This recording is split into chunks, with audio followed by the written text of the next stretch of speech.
à toutes et à tous, je suis très heureux de vous accueillir au studio de Lucans pour une émission exceptionnelle sur le numérique responsable qui s'inscrit dans le cadre de la Semaine européenne du développement durable. Je vous rappelle que cette émission sera disponible dès ce soir en replay sur la page Ucans TV sur le site de Lucans et le lien vers cette page sera disponible dans le chat de l'émission. Je vous rappelle aussi que vous pouvez poser vos questions à nos invités par l'intermédiaire de ce même chat. Je suis très heureux d'accueillir en plateau 3 experts. Fabienne Amadori, coprésidente du groupe ISIA, bonjour. Bonjour, Jérémy. Thierry Lochon, directeur du programme numérique et écologie au ministère de la Transition écologique, bonjour. Bonjour Jérémy. Et avec nous en plateau également Sophie Provost, présidente de l'Institut du numérique responsable et chef de projet numérique responsable Rennes Ville et Métropole. Bonjour. Bonjour Jérémy. D'ailleurs, je vous laisse tout de suite la parole pour nous donner quelques éléments de contexte sur le sujet. Bonjour à tous. Alors vous voyez sur vos écrans un support qui vous sera transmis. Donc effectivement, le premier sujet, c'est de se dire de quoi on parle quand on parle d'un numérique plus responsable. Moi, j'aime bien déjà dire qu'on tend vers un numérique plus responsable parce qu'il ne le sera jamais vraiment. Et pourquoi on parle souvent de dématérialisation dans nos métiers, etc., du numérique. Et ce qui est important, c'est de prendre conscience qu'il y a toute une matérialité du numérique en fait, qui se cache derrière nos services. Et donc, ça consiste en quoi? Ça consiste finalement en tous les terminaux. Donc les terminaux, c'est les ordinateurs, les smartphones, les tablettes, etc. Et tout ça fonctionne que si derrière, il y a des centres de données et des infrastructures réseau. Donc ce que vous voyez à l'écran, c'est que cette part des terminaux, elle est assez imposante. Donc on va y revenir, on verra, les ordres de grandeur à retenir sont ceux-ci. Et pourquoi cette part est la plus grande? De par leur nombre. Donc ça, c'est important. Et la crise du Covid étant passée parmi nous, on s'en souvient tous, il y a eu cette accélération à marche forcée de la numérisation, comme vous l'avez dit, des différents services, et donc une prise de conscience justement de toute la matérialité qu'il y avait derrière ces sujets-là. Et ce qui est important de retenir sur cette image, cette première image, c'est finalement la croissance de ce secteur-là.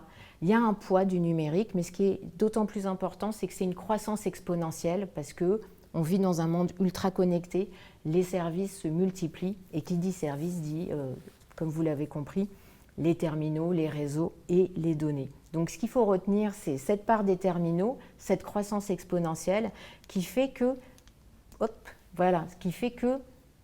le numérique a une part assez importante, en tout cas non négligeable, et préoccupante finalement dans l'impact environnemental finalement, et le poids de cette transition numérique.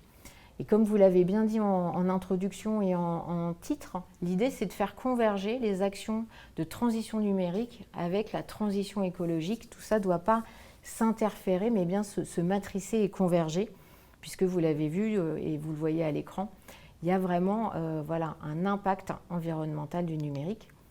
Mais le numérique responsable, ce n'est pas seulement cet impact environnemental. Donc l'idée, c'est de dézoomer un peu et de se rendre compte aussi que derrière, on a plusieurs piliers. Donc on parle souvent des 3 P, People, Planet, Prosperity. Moi, j'aime bien ajouter aussi 5 P, à savoir tout ce qui est contribution, partnership et peace, c'est-à-dire aussi cet aspect un petit peu géopolitique. On l'a vu, les tensions qu'on peut connaître depuis l'an dernier, tant sur certains minerais, sur des conflits, on voit bien. Et autour de tout ça, on a 4 leviers pour agir, ce qu'on appelle le Green IT, donc la sobriété numérique, mais aussi l'IT for Green, donc comment le numérique peut être au service de cette transition écologique. Et puis les questions qui sont de Human for IT, IT for Human, où on va retrouver aussi le numérique au service de l'humain et comment replacer l'humain aussi au service de ce secteur-là. Et donc adopter une vision systémique que j'aime bien représenter par les 2 derniers schémas que vous allez voir. Donc finalement, un numérique plus responsable, c'est un numérique qui englobe les aspects et les piliers de la dimension sociale, la dimension sociétale et la dimension environnementale dans une approche plutôt de prospérité partagée, d'équilibre de territoire. Donc en fait, ce qui est important, c'est de retenir vraiment cet aspect systémique et ce terrain de jeu qui est assez vaste, qui ne va pas se limiter donc, à l'impact environnemental. L'impact social, pour être bien clair, c'est tout ce qui est inclusion numérique. Donc là, c'est important pour les services, notamment de Lucans, c'est-à-dire comment tous les publics peuvent avoir accès à ces services numérisés. Et l'impact sociétal, c'est la donnée, l'algorithme, comment en fait on limite aussi les biais cognitifs de la nature humaine. Est-ce que les algorithmes et l'intelligence artificielle qui pilotent tous ces services sont bien transparents et documentés. Donc on voit que les enjeux sont assez vastes et qu'on ne va pas s'ennuyer. Voilà pour une courte introduction. Merci beaucoup pour ces éléments, et cette définition et ces quelques chiffres clés. Et maintenant qu'on a ces éléments de contexte en tête, voyons ensemble comment la sécurité sociale s'inscrit dans une démarche numérique responsable. Donc le sujet du numérique responsable, il a commencé à prendre de l'ampleur à la sécurité sociale en janvier 2020, lorsqu'une rencontre débat a été organisée sur les impacts du numérique à Leucans, en présence de Hugues Ferbeuf, qui était expert au sein du Shift Project. Cette rencontre, elle a permis de nous sensibiliser sur la thématique du numérique responsable et également de l'intégrer dans le schéma stratégique des systèmes d'information de la sécurité sociale. Et depuis 2022, donc cette feuille de route, elle intègre un volet numérique responsable. Et l'un des axes de ce volet, c'est la sensibilisation des collaborateurs de la sécurité sociale. Et d'ailleurs, en juin 2022, le Lab de la sécurité sociale a organisé dans ce studio un webinaire sur les impacts du numérique pour sensibiliser les collaborateurs. Et l'émission d'aujourd'hui s'inscrit pleinement dans cette démarche de sensibilisation. Donc maintenant qu'on a un peu planté le décor ensemble, je vous propose de présenter votre parcours et la genèse de votre engagement en faveur du numérique responsable. Fabienne Amadori, je vous propose de commencer. Très bien. Merci beaucoup déjà de m'avoir conviée à cette émission. J'en suis ravie. Je suis coprésidente du groupe ISIA.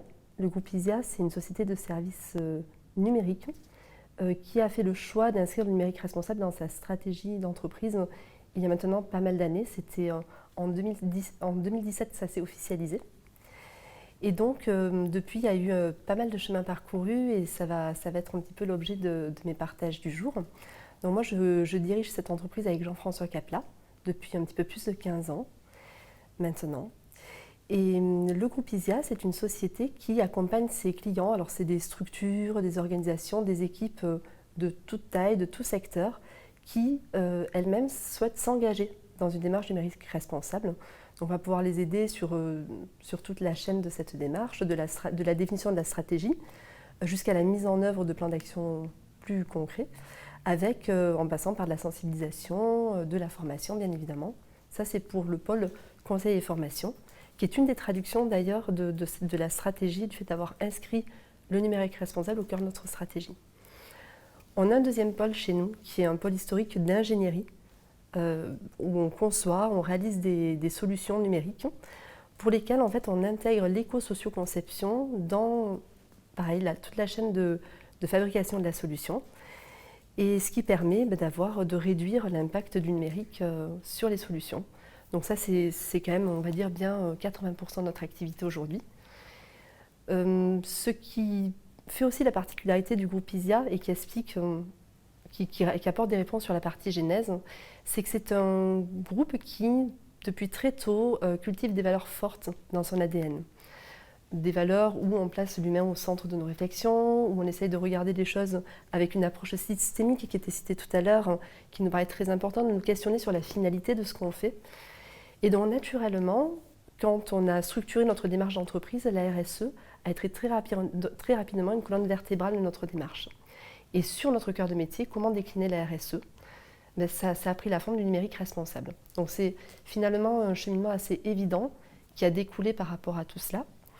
Autre particularité, c'est qu'on croit fortement à la puissance du collectif. Et ça fait plus de 10 ans qu'on a mis en place des pratiques collaboratives, déjà en interne, avec nos collaborateurs. Et on s'aperçoit que c'est un levier vraiment puissant pour la mise en mouvement à l'échelle d'une entreprise, d'une organisation, d'une équipe. Et donc, c'est des pratiques qu'on met forcément en œuvre dans nos propres accompagnements et qu'on partage avec les clients qu'on accompagne. Voilà, donc ça, c'est pour un petit peu d'histoire. Je fais également partie du conseil d'administration et du bureau de l'INR, l'Institut du numérique responsable, qui est finalement, qui découle de notre engagement à œuvrer pour un numérique responsable au-delà des murs de l'entreprise. Et je suis ravie de partager aujourd'hui le retour d'expérience du groupe ISIA avec vous. Également, merci beaucoup. Je passe maintenant la parole à Thierry Lochon pour la même question. Pour la même question, merci. Alors moi, mon parcours, donc je suis au ministère de la Transition écologique, on va pas présenter le ministère. Mon parcours, en fait, ça fait très longtemps. J'ai une carrière exclusivement dans le domaine de l'IT depuis pas mal d'années. Parcours qui m'a vu voir arriver la micro-informatique, donc l'époque où on abandonnait les mainframes pour passer à la micro-informatique et pour revenir finalement à la centralisation avec les serveurs. Donc en fait, j'ai vu la boucle complète se faire. Et donc en interagissant, alors mon domaine, je suis dans le domaine de l'IT, essentiellement dans le domaine de développement de services numériques, donc j'ai été moi-même développeur, avant de prendre la responsabilité de département, de faire un petit passage à l'ANA pour refondre leur système numérique, le système d'aide aux aides ANA. Et puis j'ai pris pendant une dizaine d'années un service, un département qui était en charge de la gestion du SIRH. Et en faisant tout ça, très tôt, je me suis intéressé quand même à tout ce qui était aspect méthode, comment on développait, quel gain on avait, enfin voilà, des sujets qu'on retrouve qui sont proches, alors qu'on mettait plus sous l'aspect méthode et qu'on mettait plus sous les angles budget, respect des délais, mais qui finalement, quand on regarde la suite, ça a un retentissement sur nos sujets d'efficacité du numérique lui-même. Donc j'ai eu ce parcours-là. Sur les dernières années, j'ai pris un département, donc naturellement, architecture et méthode, assez naturellement. J'ai pris pendant quelque temps ce département. Et j'ai fait ce premier constat déjà là, vraiment en posant un petit peu, on parlait beaucoup d'évolution vers l'agilité, le mode produit, passage du cycle en V, enfin voilà, toute une révolution là encore de choses que finalement on redécouvre parce que ça existait déjà dans les années 90. Mais voilà, donc, donc déjà ça m'interrogeait quand même de se dire, mais pendant 30 ans, on a beau avoir des cycles successifs, finalement les progrès sont faibles au final. Et deuxième point, donc le ministère de la Transition écologique, on est co-animateur de la mission interministérielle numérique et écologie, on en parlera tout à l'heure. Et donc, naturellement, on nous a demandé d'agir enfin de trouver des éléments de méthode, de mesure, d'évaluation de l'empreinte du numérique. Et donc, j'ai aussi rajouté ce volet-là sur mes missions méthode. Et puis, de fil en aiguille, pour assurer cette mission-là, j'ai fait une formation à l'INR.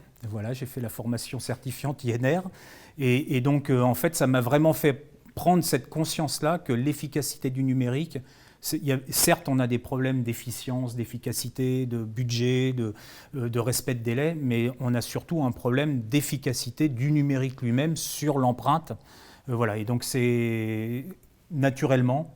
Voilà, j'ai pris mon poste là qui m'amène un peu devant vous aujourd'hui, mais de directeur du programme numérique et écologie au sein du ministère de la Transition écologique, dont l'objet est d'accompagner évidemment le ministère et de mettre en œuvre au sein du ministère la sobriété, mais aussi d'être un acteur pour accompagner les autres ministères, donc dans le cadre de la Minimeco, pouvoir accompagner les autres ministères. Donc voilà un petit peu mon parcours brièvement résumé qui m'amène devant vous aujourd'hui. Merci beaucoup pour ces éléments. Je me tourne maintenant vers Sophie Provost. Alors moi j'ai un parcours assez mixte et varié qui peut parfois désarçonner. En fait, moi le moteur c'est le plaisir et les valeurs. Donc c'est ça qui conduit mon parcours. J'ai travaillé 25 ans dans le secteur privé, dans la création de contenu, le marketing et puis la communication, dans les domaines de l'entertainment. Donc pas grand chose à voir finalement. Quoique, et j'ai travaillé finalement à la numérisation de l'offre et des processus finalement dans le domaine de la musique et du cinéma. Ce qui est intéressant, c'est d'être en veille sur les usages en fait, parce que les usages c'est quelque chose moi qui me titille, parce que je suis convaincue que par la démarche centrée sur les besoins, donc je suis aussi convaincue par l'intelligence collective. Ce sont des discussions qu'on a souvent avec Fabienne. Donc, ce parcours varié dans le secteur privé m'a même amené à l'entrepreneuriat, etc.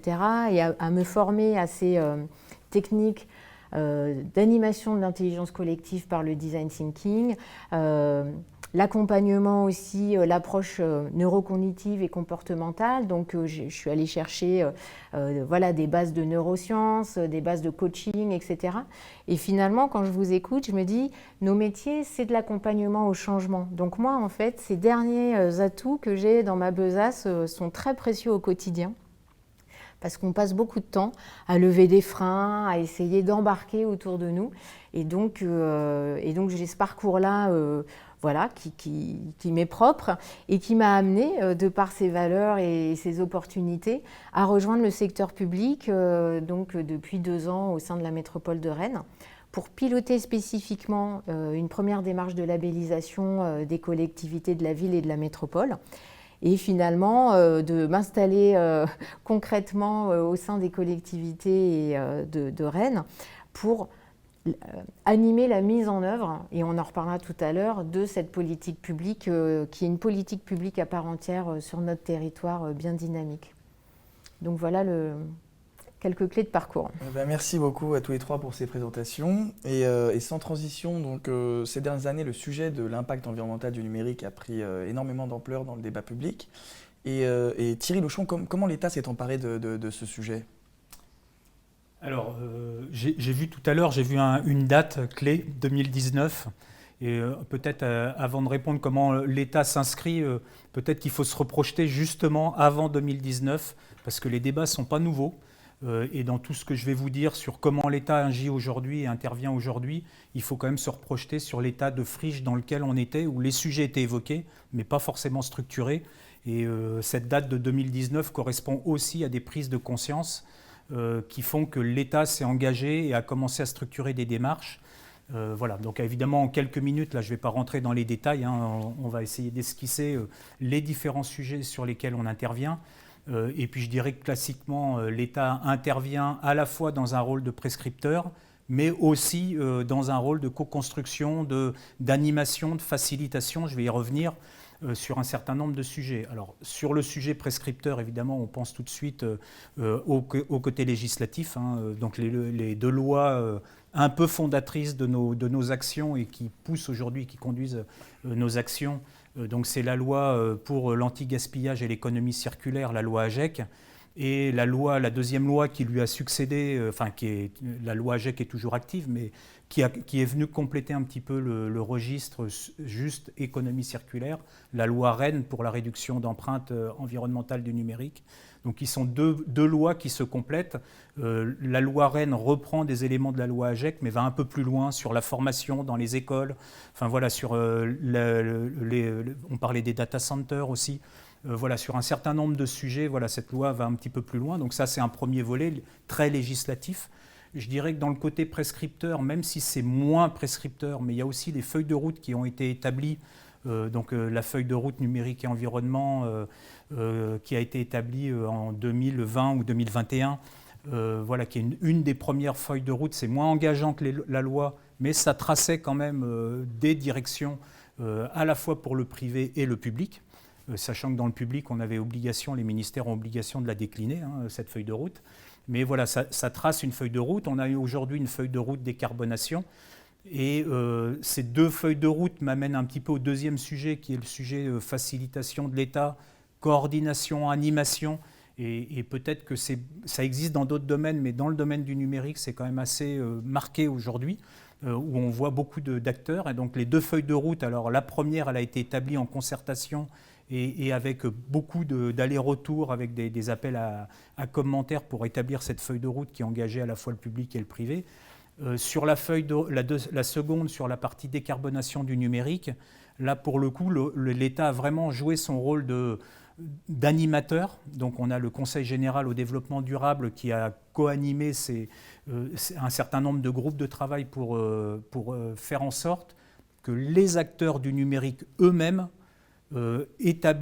proposent des solutions. Donc il y a eu 5 groupes de travail sur les différents sujets qu'on retrouve aussi, formation, data center, éco-conception, enfin voilà un certain nombre de sujets, mais où on a demandé aux acteurs eux-mêmes et de ne pas attendre que l'État donne les éléments, mais que ce soit les acteurs qui proposent des solutions sur ce volet décarbonation du numérique.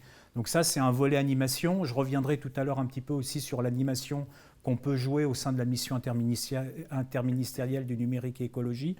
Voilà, donc c'est un volet animation, facilitation, mise en relation des acteurs. Donc voilà, on est typiquement dans les sujets qu'on abordait précédemment. Et puis on a un troisième rôle en termes de facilitation, parce qu'évidemment tout ça, ça ne va pas se faire tout seul non plus. Il va falloir des financements. Il y a des sujets sur lesquels on manque quand même. Alors ça va être des financements de recherche, ça va être des financements autour de la formation, remettre la formation, ça va être des financements autour des d'outils communs. Voilà, donc un certain nombre de sujets. Donc là, je pourrais citer la feuille de route, enfin le programme France 2030, qui est un programme source de financement pour financer un peu, apporter un petit peu de budget pour lancer ces actions-là. Et puis pour coordonner tout ça, je terminerai un petit peu là-dessus. Mais évidemment, j'ai parlé de plusieurs feuilles de route, de programmes, de financement. Et on comprend vite, l'an dernier, on a évoqué, on a vu sobriété énergétique. Là, on commence à parler de sobriété autour de l'eau. Voilà, et donc il y a des actions, des feuilles de route qui se font partout. Et le risque de ça, c'est que ça foisonne et que finalement, ça ne permette pas de traiter les sujets sur le fond, ou en tout cas d'avoir des zones de recouvrement, ou au contraire d'avoir des zones de blanc. Et donc il y a le haut comité numérique écologique qui a été créé, et donc, qui est là pour mettre déjà en relation les différents ministères entre eux, mais ce n'est pas que, aussi avec les acteurs privés, pour que on s'assure que ces feuilles de route avancent. Chacun propose des aménagements à ces feuilles de route. Donc voilà un petit peu l'engagement de l'État, et puis je reviendrai un petit peu plus après sur la mission numérique et écologie. Merci beaucoup. Sophie Provost, quel est le regard de l'Institut du numérique responsable sur ce sujet ? Alors, l'INR, c'est une association et on travaille justement sur cette vision. C'est un think and do tank. Moi, je m'y retrouve bien quand on définit l'INR comme ça, c'est-à-dire qu'il y a toute une partie de prospective. Donc là, le think, c'est comment on réfléchit aux enjeux d'aujourd'hui, demain, comment on va orienter finalement nos sujets de réflexion, de co-construction. Donc ça, c'est essentiel, d'être à la fois inscrit dans le présent, parce qu'on voit que c'est des temps longs, et à la fois d'être en capacité de se projeter et d'être déjà sur le coup d'après. Donc ça, c'est cette vision think et de prospective. Et le do, c'est comment on s'outille, parce qu'on voit bien que c'est beaucoup de sujets, on voit bien que c'est des approches qui sont à faire converger, à matricer. Donc il y a ce double axe de travail au sein de l'INR qui me semble être une bonne réponse à ce qu'on vient de partager. Et la force aussi de cette association, c'est la pluralité de ses adhérents. Et ça, c'est vraiment, et on le retrouve au sein du conseil d'administration, c'est que on a des adhérents issus du monde des grandes entreprises, des petites et moyennes entreprises, donc du secteur privé, des adhérents issus des cabinets conseils numériques, des adhérents issus du milieu académique et recherche, donc c'est précieux, c'est vraiment des expertises complémentaires, et puis des adhérents aussi qui viennent du monde associatif, des ONG, du secteur public évidemment. Donc cette pluralité des adhérents, elle est très importante parce que se parler entre pairs va être essentiel, et à la fois avoir croisé les regards va être essentiel également sur des sujets communs. Donc on a vraiment cette logique de co-construction enrichie avec ce double axe de prospective et d'outils opérationnels pour passer à l'action. D'accord, merci beaucoup. Fabienne Amadori, avec votre regard d'entreprise labellisée, comment estimez-vous le niveau de maturité des entreprises sur la question du numérique responsable ? Alors, en plusieurs temps, peut-être cette réponse sur les entreprises, il y a celle déjà de la filière numérique qui sont de plus en plus mûres sur le sujet. D'autant plus qu'il y a beaucoup d'actions qui sont portées par les clusters de la filière pour les soutenir au niveau des régions. Donc il y a une dynamique qui a été quand même, dont elles se sont saisies, et puis elles y voient clairement un intérêt business dans leur cas. Voilà, par rapport à leur secteur. Sur les autres entreprises, il y aura une grosse différence entre les grandes entreprises qui souvent ont des équipes RSE, ont des équipes DSI assez conséquentes qui se sont emparées du sujet, qui le questionnent et qui s'en sont saisies également. Sur les plus petites entreprises, c'est beaucoup plus variable.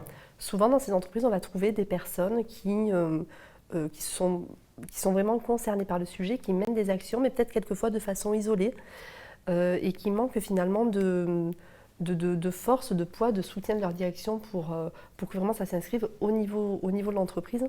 Et c'est pour ça, et ça va très très bien avec le titre de votre émission, que c'est si important de considérer vraiment le numérique responsable au niveau de la transformation numérique des entreprises globalement, de la transformation numérique des activités, et d'en faire un vrai pilier de la transition écologique. Parce que c'est vrai que le numérique, on y vient souvent par le pilier environnemental.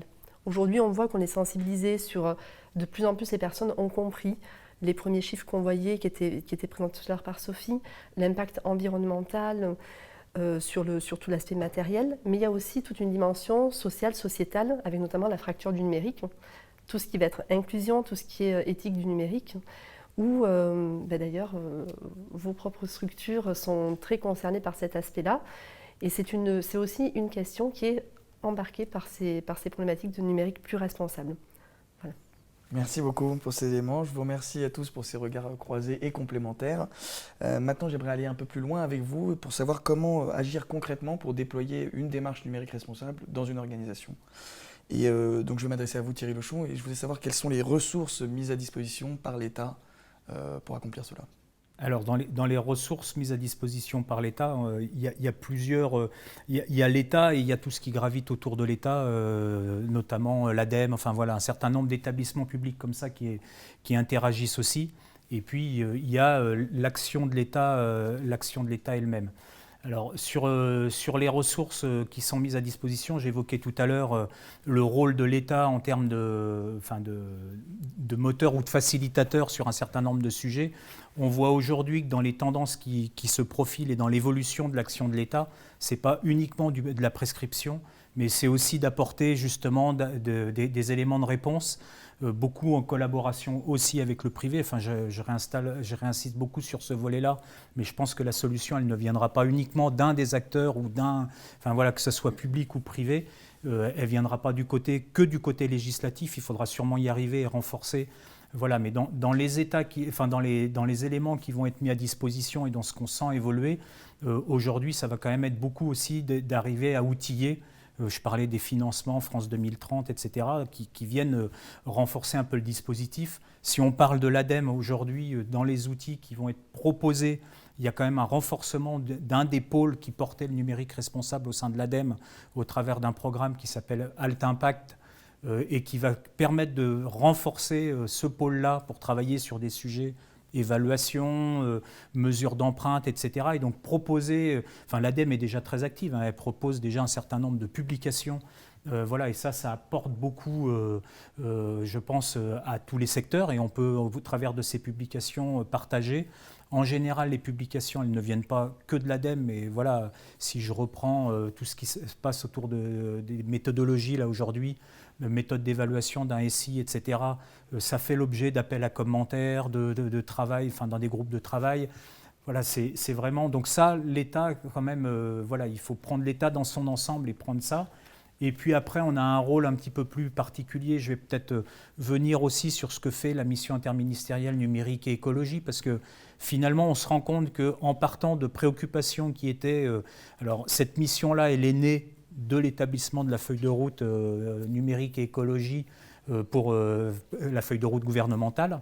Donc il y a eu la naissance de cette mission. L'origine de cette mission, c'était quand même d'accompagner le secteur public dans la mise en œuvre, dans la déclinaison de ces feuilles de route. Et on constate que de plus en plus, ça prend plus d'ampleur, ça évolue. Et ça apporte aussi des éléments de réponse aux collectivités territoriales pour mettre en œuvre, puisque c'est un des objets aussi des textes de loi, pour mettre en œuvre leurs propres démarches, leurs propres feuilles de route. On leur propose aussi des outils qu'on a utilisés dans le cadre de l'État. Et puis sur le site de la mission interministérielle numérique et écologie, si vous allez sur ce site-là, qui s'appelle numérique.écologie.gouv.fr de mémoire. Il y a le lien dans le support, voilà. Parce que je parle de cette base. Mais vous allez y trouver des guides qui ne sont pas exclusivement tournés finalement ministère. Et un des guides qui a fait beaucoup parler ces derniers temps, parce que c'était aussi un des objectifs de la loi REEN, c'est le référentiel général d'éco-conception des services numériques qui a été construit par tout le monde, qui a mis à disposition Voilà, donc c'est des exemples. Ce guide-là, il a été traduit en anglais puisqu'il est attendu aussi dans d'autres pays. Il a été regardé, observé et finalement beaucoup d'autres s'inspirent de nos démarches. Donc voilà comment l'État peut se positionner et finalement de sujets qui sont des préoccupations purement internes. Là aussi, on parlait de co-construction, je pense que c'est probablement quelque chose qu'il va falloir retenir dans la journée, mais dans la séquence, mais vraiment de ne pas imaginer que chacun va pouvoir dans son coin dire « moi je suis sobre et je me débrouille », mais voilà, en partant de préoccupations. Donc voilà, c'est l'exemple de choses que nous on apporte, que l'État peut apporter, et puis qui viennent compléter des démarches telles que l'INR, ou les démarches qui peuvent être aussi des supports. Je terminerai juste sur la Minuméco quand même. Une de nos préoccupations premières, c'est que toutes les productions soient diffusables, que les gens puissent se les approprier, et que ce soit tout en open source. Donc l'idée, ce n'est pas de supplanter le secteur privé dans un certain nombre de sujets, mais c'est au moins de faciliter la diffusion de l'information, un peu comme vous le faites d'ailleurs à l'INR, avec un certain nombre de documents et de guides qu'on retrouve aussi, qu'on peut réutiliser. Et puis, comme le fait l'ADEME aussi, enfin voilà, on est dans cette logique-là du partage et de l'apport qui va vraiment... voilà, donc c'est une première réponse sur l'intervention de l'État. Merci beaucoup pour cette réponse. Je me tourne vers Sophie Provost. Avec votre casquette de chef de projet Rennes Ville Métropole, que proposez-vous pour passer à l'action? Alors, du coup, je crois qu'on va peut-être passer quelques diapos. Ce qui est important, c'est qu'il y a plusieurs façons de passer à l'action, mais on va y revenir et on a partagé pas mal d'éléments structurants. On est rentré à Rennes par le biais justement de la sobriété numérique. Hein. C'est, je dirais, entre guillemets, la marche la plus accessible aujourd'hui et qui est la plus parlante. Donc il y a déjà presque une dizaine d'années que Rennes était engagée dans cette sobriété numérique, parce que tu l'as dit Thierry, c'est des débats quand même qui ont quelques années. Donc il y a une forme de maturité qui s'est installée au sein de notre collectivité sur ce sujet-là en particulier, mais qui n'était pas forcément, qui était un peu éparpillé, quoi, hein. On avait compris qu'il y avait des choses à faire, on faisait pas mal de choses, mais sans que ça soit un petit peu structuré. Et avec le dernier mandat, il y a une prise de conscience, un post-Covid, je le disais, mais voilà, qui a abouti en avance de phase de la loi Rennes, à laquelle Rennes est soumise, à l'élaboration d'une stratégie pour un numérique plus responsable qui est portée par nos élus. Donc on voit l'importance du portage. On a la chance à Rennes et en région Bretagne d'avoir une vraie dynamique de territoire, un alignement des collectivités et des différentes strates de collectivités. Et ça, c'est très facilitateur. On pourrait y revenir. Et donc la stratégie qui est proposée à Rennes, elle porte sur 6 axes, qui est une déclinaison finalement un petit peu plus large que les différents piliers que j'ai évoqués, mais on les retrouve totalement avec la notion de territoire, de service public aussi, qui est propre à notre secteur. Donc vous avez les liens et vous aurez le support pour pouvoir ventiler un petit peu tout ça. Je vous ai mis quelques exemples d'actions, mais effectivement, on peut s'engager, j'y reviendrai, par la signature parfois de chartes qui nous engagent, allonger la durée de vie des équipements, travailler sur nos moyens d'impression. Ça peut être très très large, du serveur de base de données à l'accompagnement par des conseillers numériques. Je ne vais pas déployer toutes les actions, peut-être qu'on pourra y revenir après, mais ça peut aller jusqu'à des choses assez techniques, nous, de partage de réseau dans notre métro, etc. Donc il y a plein de leviers d'action. Ce qui va être important, c'est par contre d'avoir une approche méthodologique et de structurer un petit peu tout ça. Et donc moi j'aime bien avoir des choses un petit peu, des guides ou en tout cas des caps. Et là, on retrouve un petit peu les 5 R qui sont portés par Vincent Courboulet, qui est le directeur scientifique de l'INR et qui accompagne par certains ouvrages ces réflexions-là. Le sujet, c'est déjà de chercher à éviter certains achats, certains axes, etc. Comment on peut réduire et à défaut, comment on peut compenser. Donc ça, c'est intéressant finalement d'avoir un état d'esprit. Et de la même façon, donc là, c'est un peu 2 choses qui disent la même chose, mais on peut aller jusqu'à 7 R. L'autre fois, j'ai vu 7 R, je trouvais que c'était intéressant aussi. Donc effectivement, parfois refuser, sinon réduire, réutiliser, réparer, recycler.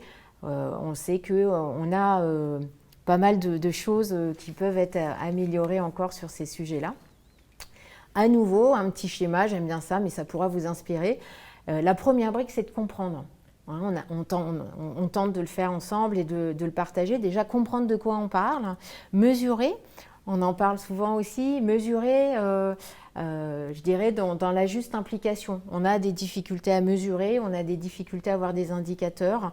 Ce qui ne se mesure pas ne s'améliore pas. Donc c'est important de savoir d'où on part pour essayer de se fixer des objectifs et puis de célébrer un petit peu ses victoires. Mais il ne faut pas s'égarer et se perdre dans la mesure et qui va nous empêcher d'agir finalement. Mais cette mesure, elle va nous aider à décider, à arbitrer, à prioriser et donc à agir. Et vous voyez que ce cercle-là, voilà, justement, est un cercle vertueux et je vais y revenir sur cette notion d'itération. Comment on comprend, comment on partage un premier socle de connaissances, avoir ce langage commun pour mieux s'entendre.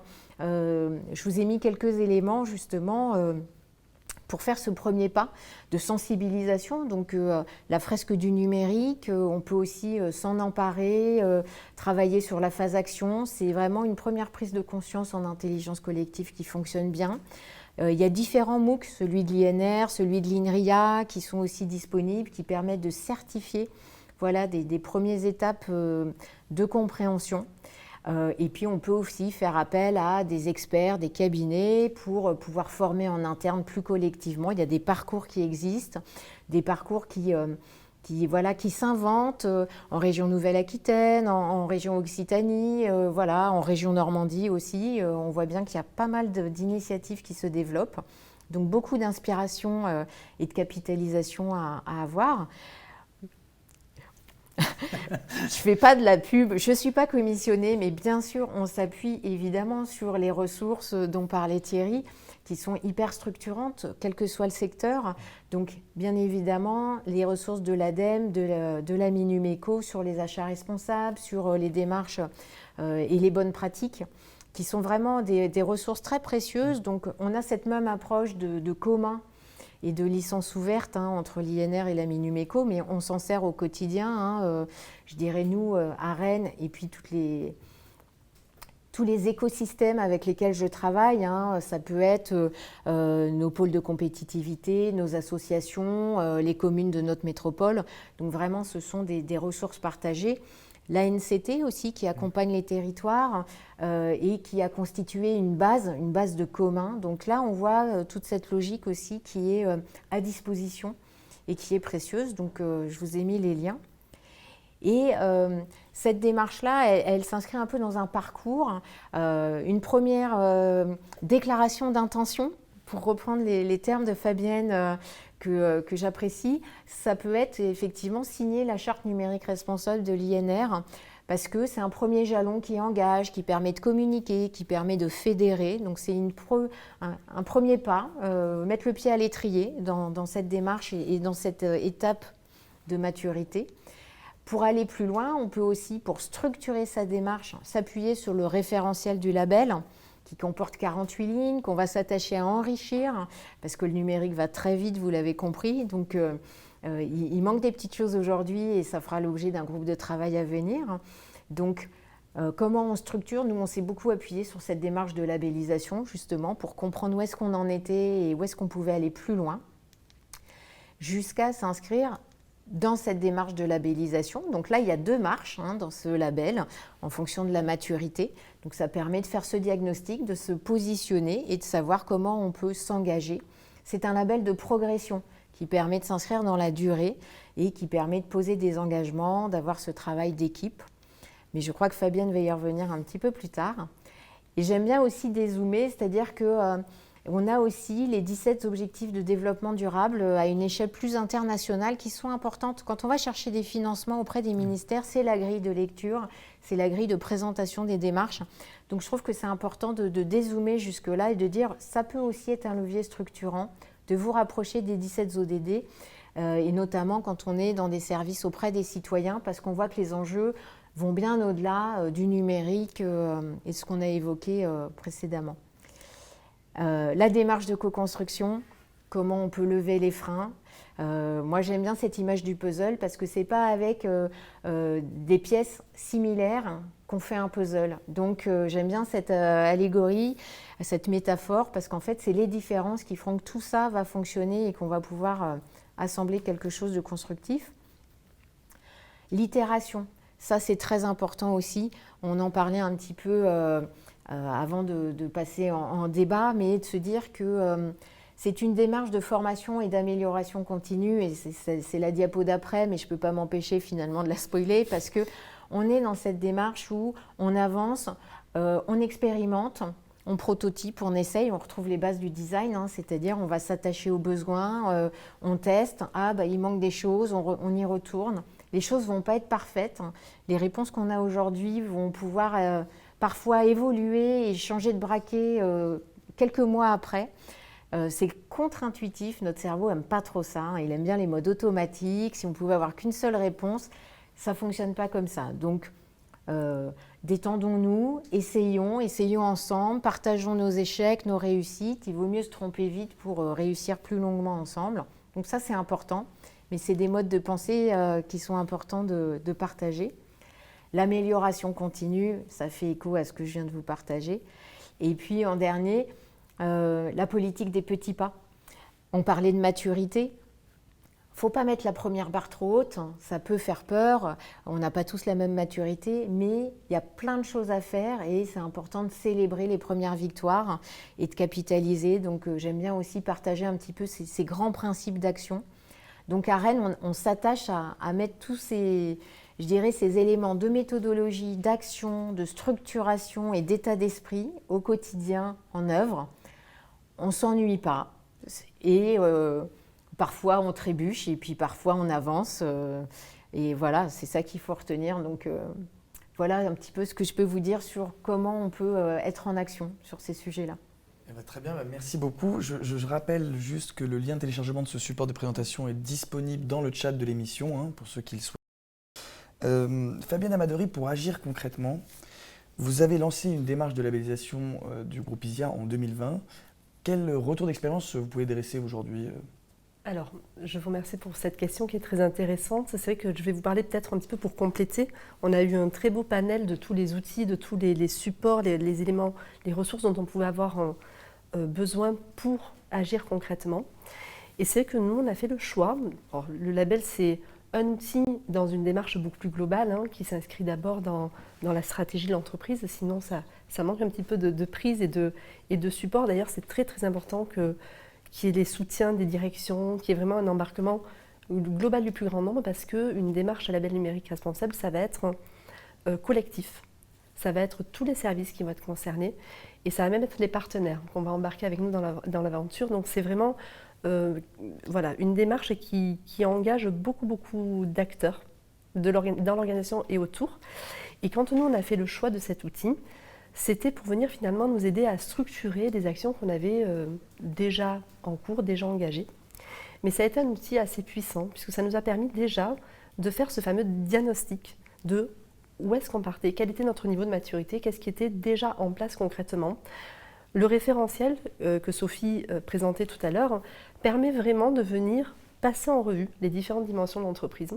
Qu'est-ce qu'on fait au niveau de nos achats, qu'est-ce qu'on fait au niveau du reconditionnement, d'usage ou pas de reconditionner, de la fin de vie de notre matériel, que dit la stratégie d'entreprise. Et donc finalement, ça permet de faire vraiment un tour d'horizon et de voir où est-ce qu'on se situe.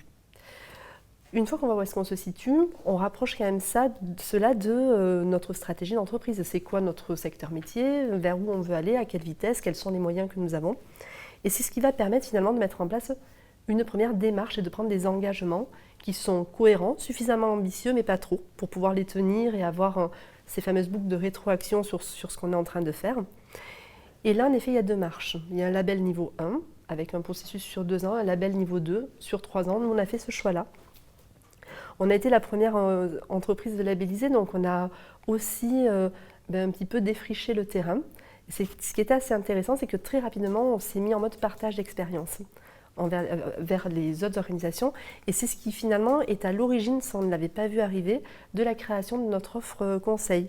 Donc pour vous dire à quel point, pour une société qui n'y va pas avec cet objectif-là au départ, le label, c'est vraiment lui qui est venu nous permettre de nous remettre en question sur notre offre de service, de l'améliorer et finalement de voir qu'on avait aussi cet apport-là que nous pouvions avoir par rapport aux autres organisations.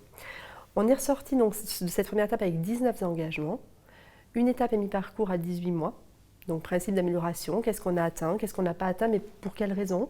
Là, ce qu'on va regarder, c'est vraiment la sincérité de la démarche et le fait que l'entreprise est réellement engagée, a bien mis les moyens pour atteindre les résultats qu'elle s'est fixés. Et donc, un nouvel audit qui intervient, lui, à 3 ans. Et là, on vient tout juste d'être renouvelé. Donc, en fait, on a renouvelé une labellisation. Là, c'est félicitations un petit peu aux équipes qui ont bossé là-dessus, parce que c'est un gros travail, comme je disais, de mobilisation interne. Et on est reparti avec 12 engagements qui viennent améliorer notre travail sur le sujet. Nous, en tant qu'entreprise du service numérique, le cœur, on va dire, de nos engagements, il se situe sur faire évoluer notre métier, notre cœur de métier. Donc, comment on met en place l'éco-conception de nos services numériques. Et là, on s'est appuyé finalement sur les ressources qui étaient citées tout à l'heure, le RGESN, le guide des bonnes pratiques mis à disposition par l'INR, parce que là, on a vraiment des ressources très larges, mais ensuite, il faut les rendre applicables à la réalité de l'entreprise. Et le principal message, et nous, c'est comme ça qu'on a utilisé le label aussi, c'est de partir d'où en année. Parce qu'il n'y a pas de recette toute faite à appliquer. On va trouver des ressources, mais ce qui va être très, très, très important, c'est de vraiment rapprocher ça de la culture de l'entreprise, de son histoire, d'où en sont les collaborateurs, et le soutien de la communication interne, des ressources humaines sur la partie formation, qui vont aussi, par exemple, chez nous, on a mis en place des actions concrètes sur l'intégration de nouveaux collaborateurs. C'est des choses toutes bêtes, mais si on ne leur propose pas tout de suite de la sensibilisation, de la formation dès leur arrivée, c'est tout de suite plus compliqué. Mais les actions ont été très larges et la Lorraine a beaucoup supporté ça. On intervient beaucoup auprès des écoles d'ingénieurs aujourd'hui pour aussi partager notre expertise et on a créé des modules de formation. Et au sein même de nos clients, et ça c'est ce qui est très très chouette, c'est qu'on a des clients qui sont eux-mêmes très engagés, sincèrement engagés dans la démarche, et pour lesquels on les a aidés à décliner leur propre référentiel d'éco-socio-conception. Donc voilà, c'est vraiment quelque chose qui est très vertueux. C'est beaucoup en effet, on se nourrit de ce qu'on vit, de ce qu'on essaye, on apprend chaque jour. Et ça demande de rester humble. C'est-à-dire les meilleurs experts sont ceux qui se posent les bonnes questions sans cesse. Mais c'est que dans ce sujet du numérique responsable, c'est vraiment la puissance du questionnement qu'on va avoir, la préoccupation la plus large possible, intégrer les questions, Sophie le disait tout à l'heure, d'accompagnement au changement, qui sont au cœur de ces démarches. Mais c'est quelque chose de très enrichissant et ça peut être vraiment un catalyseur et très fédérateur au sein d'une équipe qui se lance dans cette démarche. Le label, c'est pas une fin en soi, c'est un outil. Si on le voit comme une contrainte qui se rajoute, on n'en fera peut-être pas quelque chose de super. Mais par contre, ça peut être un véritable prétexte pour engager les équipes, suivre des indicateurs communs, mesurer le parcours qu'on est en train de faire. Et ça, comme ça concerne vraiment tout le monde, c'est très engageant et les collaborateurs, pour peu que ce soit quand même, qu'ils arrivent à faire le pont avec la vision de l'entreprise, la stratégie du groupe, c'est quelque chose qui en plus donne sens concrètement au quotidien sur « ok, j'ai un groupe qui s'engage réellement là-dedans, d'ailleurs, voilà ce que moi, dans mon quotidien, je vis, je mets en place et qui leur apporte du sens » et toutes les nouvelles recrues qu'on a sont souvent très attentives à cette question. Autre atout du label, on a beaucoup de candidats qui nous disent on a postulé chez vous parce qu'on a vu que vous aviez ce label. Et ça a compté dans notre démarche. Donc voilà. Là, j'ai cité des exemples un petit peu dans tous les domaines. Il y en aurait plein d'autres, mais voilà un petit peu. Et puis, dernière chose aussi, peut-être qu'on a pu mettre en place. Je parlais des grandes entreprises qui sont quand même aujourd'hui plutôt outillées pour avancer sur ces sujets. Les plus petites structures, les plus petites équipes peuvent voir ça comme une marche vraiment très très importante. Elles n'ont pas forcément les moyens, le temps à allouer. Et on a créé un programme qui permet finalement de faire des sortes de sessions collectives où on les forme de façon accélérée.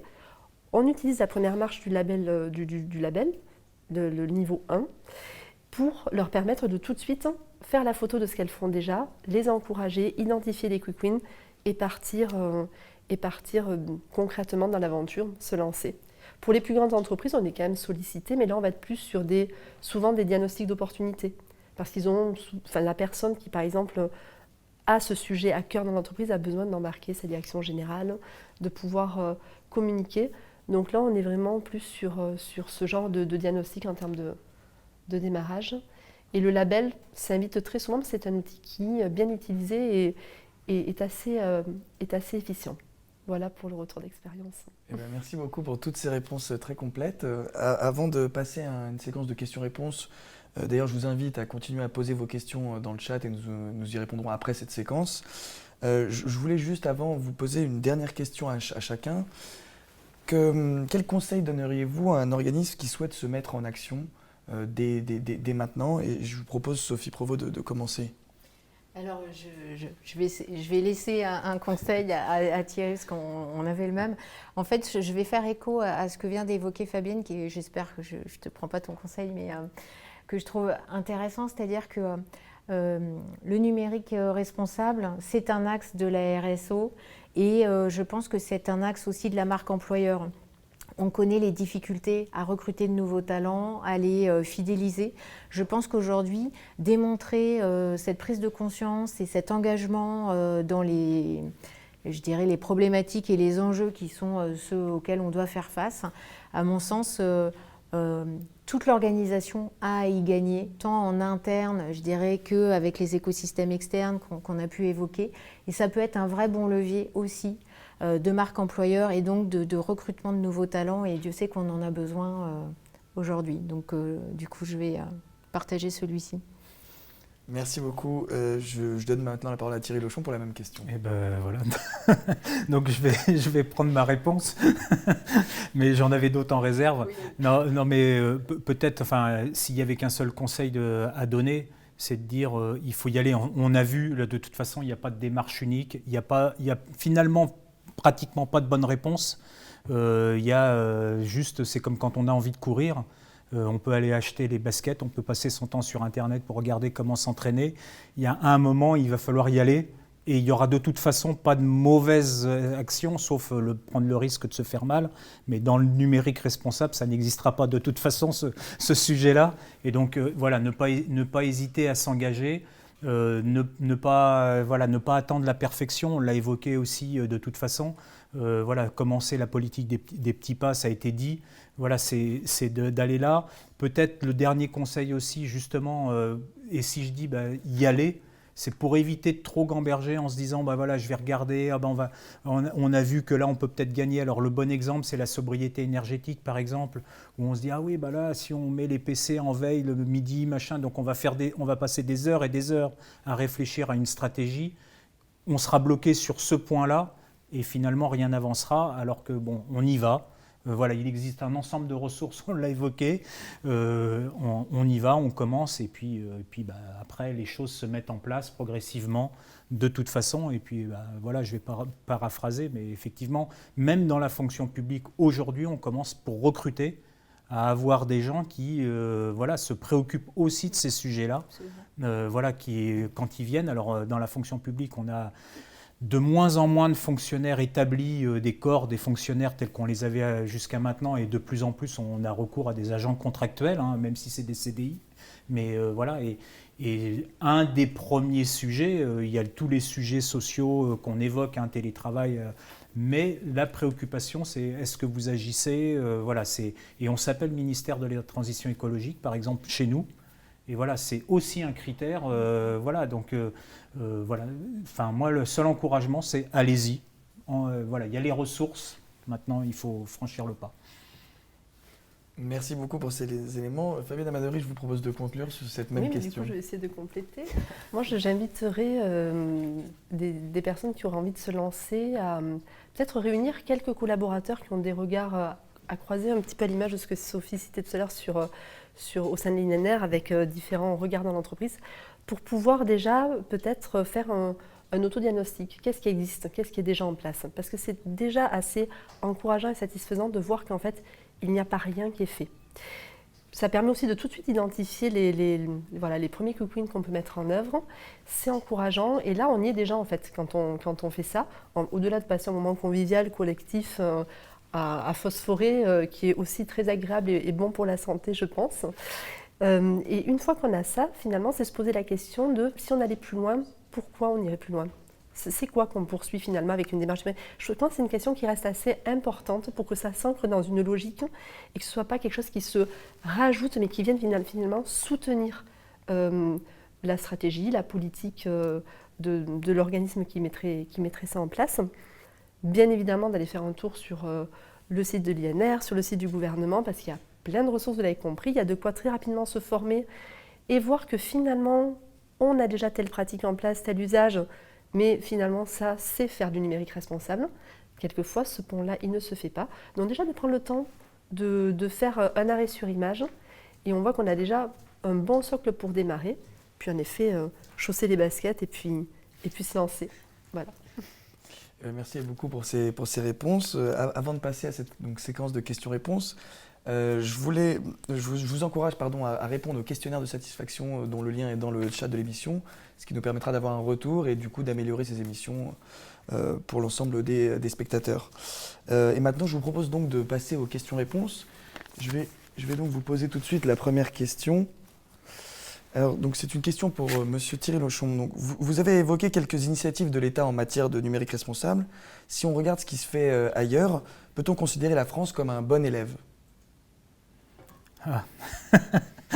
C'est toujours difficile de répondre à cette question-là parce que, en fait, moi, je ne sais pas si on est bon élève, on est précurseur sur certains sujets, je pense. Voilà, j'avais une discussion, un débat il y a pas très longtemps avec une personne allemande qui me disait « Ah, c'est formidable ce que vous faites » et alors que nous, on a tendance à voir que les autres, ce qu'ils font, c'est bien. Et donc, je ne sais pas si on est bon élève, je pense que un point important que j'ai cité tout à l'heure, c'est quand même qu'il y a eu une prise de conscience et d'ailleurs, je pense qu'on l'a tous évoqué, il y a une maturité probablement même en France autour de ces sujets-là, qui est peut-être un petit peu plus marquée que dans d'autres pays, pour d'autres pays. Voilà, il y a des actions, je parlais du RGESN, on a aussi été beaucoup actifs et c'est observé. Je parle de l'outil mesure, alors je me trouve à en développer un, c'est pas l'intérêt de l'outil en tant que tel, c'est l'idée d'avoir un outil open source, partagé, et d'autres gouvernements commencent à regarder aussi en se disant c'est pas l'outil en tant que tel, c'est la démarche qui intéresse. Voilà, peut-être que l'outil intéressera et tant mieux, on en sera tous satisfaits. Voilà, donc la réponse, c'est je sais pas, l'objet, c'est pas d'être le premier de la classe, je pense qu'on a tous des convictions, on les partage, et c'est surtout ça qui est important. Et si on peut effectivement exporter ce que l'on fait, alors là, je vais prendre peut-être un peu, même si je ne suis pas le porteur des sujets gouvernementaux ou de l'industrie française, hein, loin s'en faut, mais voilà, si on peut exporter et profiter de cette aubaine-là aussi pour montrer un savoir-faire et pouvoir apporter de l'expertise à d'autres pays, tant mieux. En fait, au final, c'est peut-être aussi un petit peu ce qu'on recherche, quelque part, ou en tout cas ce qui nous fera progresser aussi.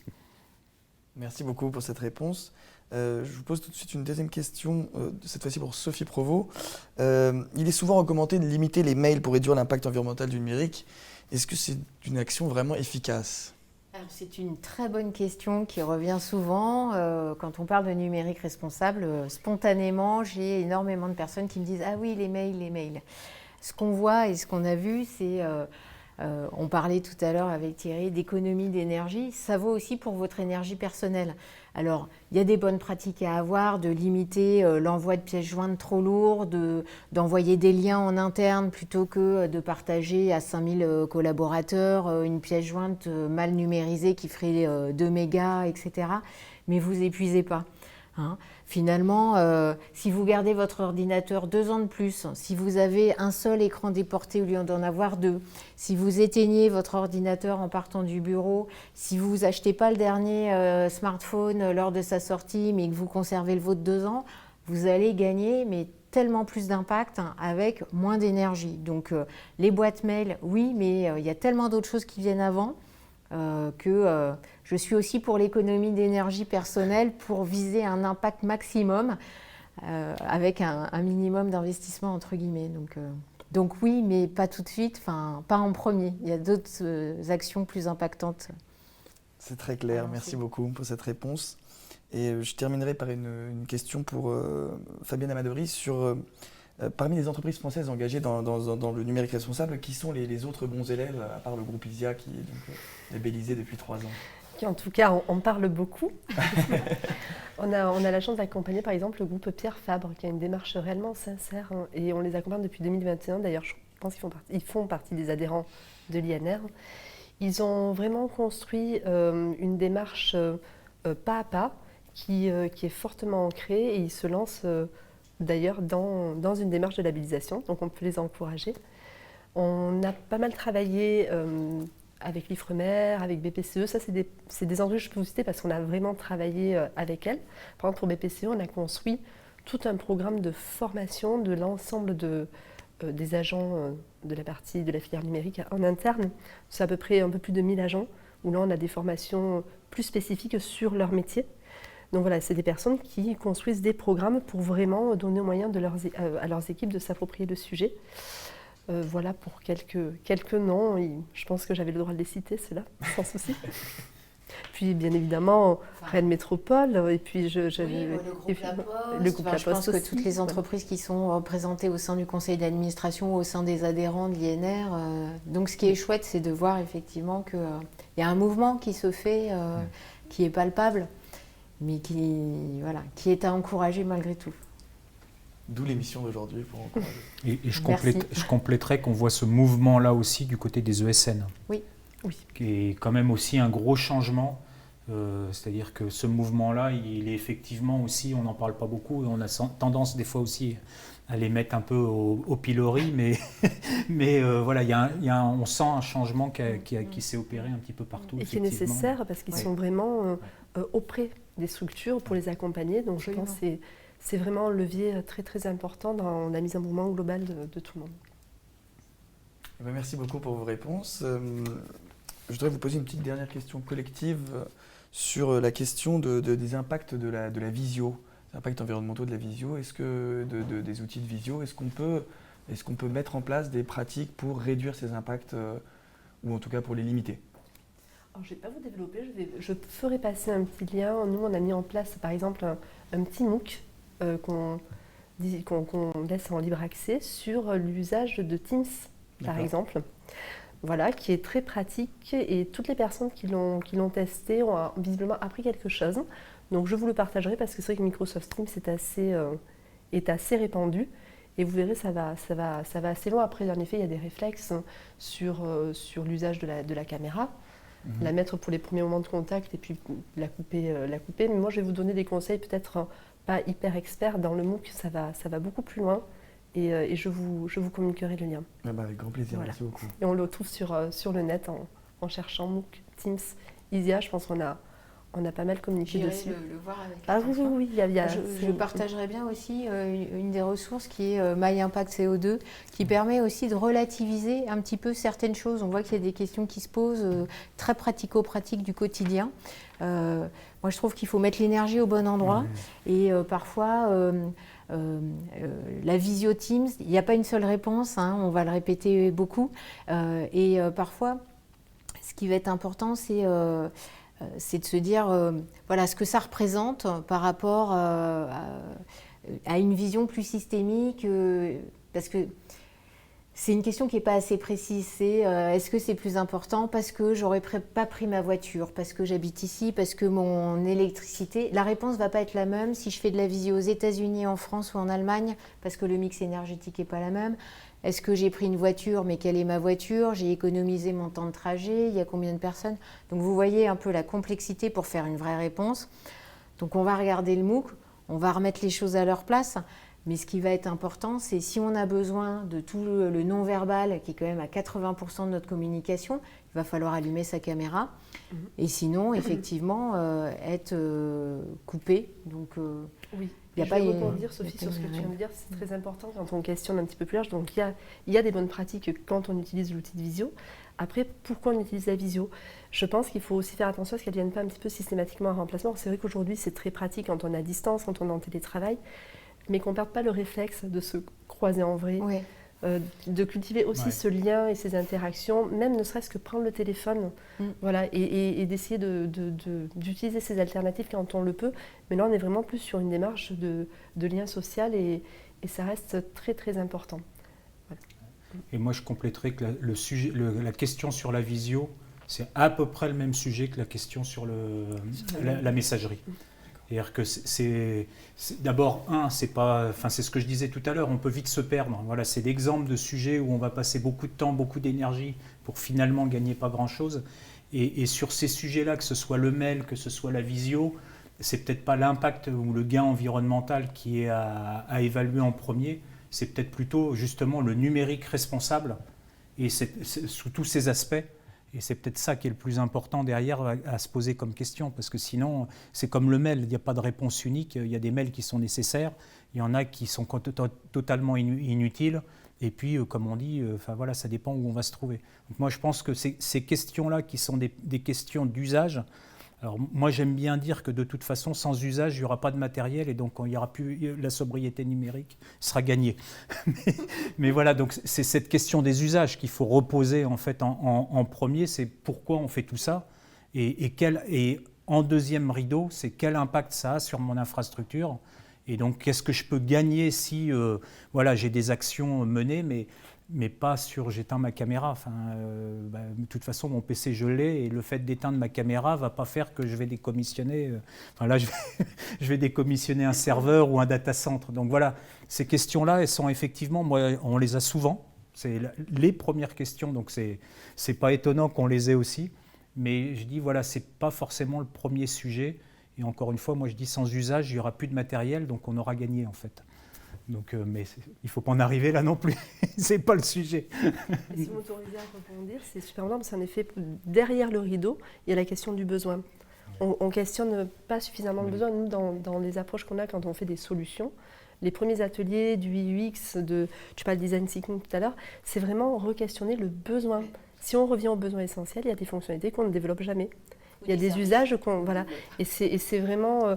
prendre cette habitude de questionner le besoin et de revenir au besoin essentiel, qui n'est pas forcément contraignant en plus quand on y revient. Même tu parlais d'écologie personnelle tout à l'heure, quelquefois ça fait même du bien. Tout converge plutôt bien en général. Quand on fait numérique responsable, écologie personnelle, les choses se rejoignent. Et donc, et je me permets un dernier petit mot parce que c'est pareil, hein, on aime bien. Les choses ne sont pas toutes noires ou toutes blanches, vous l'avez compris. Et ce qui est important, c'est de se dire qu'un service, une pratique, c'est pas où j'allume ou j'éteins, c'est j'allume et j'éteins ma caméra. C'est mon service, il est numérique et physique. C'est mettre du et à la place du ou, parce qu'on est dans cette pluralité aujourd'hui des publics, des besoins, des services. Et ça, de la même façon, je trouve que de mettre du et à la place du ou, c'est des petits réflexes méthodologiques qui vont tout changer et qui sont précieux. Merci beaucoup, merci aux spectateurs pour leurs questions et merci à vous pour vos réponses pertinentes. J'en profite du coup pour remercier toutes les équipes qui ont rendu possible cette émission, les équipes de l'immobilier, de la RSO et de l'achat de Lucans et la direction de la communication. Je tiens à remercier tout particulièrement Antoine Wolf qui a produit et réalisé cette émission avec nous aujourd'hui. Et qui sera, je le rappelle, disponible dès ce soir sur la page Lucans TV, sur le site de Lucans. Et je vous donne rendez-vous donc lundi pour une dernière émission sur les bonnes pratiques RSO de la sécurité sociale. Pensez à répondre au questionnaire de satisfaction qui est dans le lien, dans le chat de l'émission. Et je vous souhaite à tous une très bonne après-midi.